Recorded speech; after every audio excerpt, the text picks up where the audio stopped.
पण आम्हाला वाटते पंकजाच लावा. तेच पंकजा लागार का म्हणजे ते आता ते मुंडे साहेबाचे मुलगे इतर महागडे धंदे केलेले आहेत तिनं. चलत आलेल्या मुंडे साहेबांना तिने धंदे केलेत म्हणून आम्हाला तिची खात्री. अहो तिनं समजे मंदिर आली कामं दिली. कोणते कोणते मंदिराचे सर्व मंदिर आली प्रत्येक गावाला काम मंदिर. पवार साहेब सुद्धा मुंडे साहेब संघ अशी स्टॉप करायचे कधीच येऊ शकले नाहीत मुंडे साहेबांच्या विरोधात. पंकजा मुंडे यांच्या विरोधामध्ये शरदचंद्रजी पवार साहेब यांच्याकडून आता बजरंग बाप्पा सोनवणे हे निवडणुकीच्या रिंगणामध्ये उतरतायत. एकंदरीत पाहायला गेले तर ज्योतिताई मेटे ह्या निवडणुकीच्या रिंगणामध्ये उतरल्या जातील अशा आशयाचे एकंदरीत पाहायला गेलं तर चर्चांना उधाण येत होतं. मात्र बजरंग बाप्पा सोनवणे यांची उमेदवारी जाहीर झाली.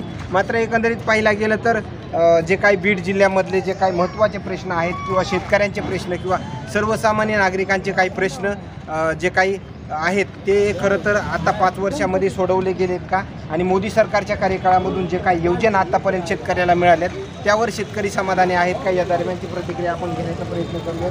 बाबा, जे मोदी सरकारनं जे शेतकऱ्यांना आतापर्यंत जे अनुदान दिलंय किंवा पेन्शन दिली आहे 2000 रुपये महिना, त्याच्यावर तुम्ही समाधानी वगैरे आहेत? हो, समाधान.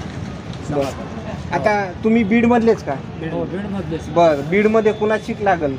पंकजा मुंडे विरुद्ध बजरंग बाप्पा सोनवणे अशी आहे, त्यांची उमेदवार पण जाहीर झाला. आता ते लागण्याचं काय होईल पण आम्हाला वाटते पंकजाच लावा. बरं, आमचं एक असं होते की पंकजा लागल. तुमचं काय मग? तेच पंकजा लागल. बरं बरं, का बरं पंकजाताई मुंडे का? का म्हणजे ते आता ते मुंडे साहेबाचे मुलगे इतर महागडे धंदे केलेले आहेत तिनं. चलत आलेल्या मुंडे साहेबांना तिने धंदे केलेत म्हणून आम्हाला तिची खात्री. अहो तिनं समजे मंदिर आली कामं दिली. कोणते कोणते मंदिराचे सर्व मंदिर आली प्रत्येक गावाला काम मंदिर. म्हणजे ग्रामविकास मंत्री असताना. एकंदरीत पाहायला गेलं तर पंकजा मुंडे यांनी त्यांच्या कार्यकाळामध्ये ग्रामविकास मंत्री असताना खूप मोठ्या प्रमाणामध्ये मंदिरांना निधी दिला अशा एकंदरीत प्रतिक्रिया येत आहेत. बाबा, काय प्रतिक्रिया? उमेदवारी जाहीर झालाय, पंकजा मुंडे संदर्भात चर्चा होताना पाहायला मिळते. हो ना, पंकजा मुंडे येतील. बर, आता बजरंग बाप्पा सोनवणे पण टफ फाईट देतील ना?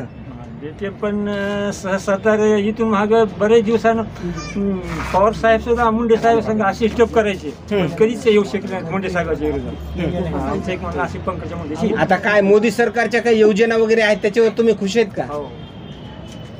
एकंदरीत पाहायला गेलं तर बजरंग बाप्पा सोनवणे यांची उमेदवारी जाहीर झाल्याच्या नंतर जे काही सर्वसामान्य नागरिकांच्या प्रतिक्रिया आहेत त्या प्रतिक्रिया आपल्याला एकंदरीत पाहायला गेलं तर येताना पाहायला मिळत आहेत. परळीच्या बस स्थानकामधून हे आपण नवीन अपडेट जे आहेत ते देण्याचा प्रयत्न करतोय.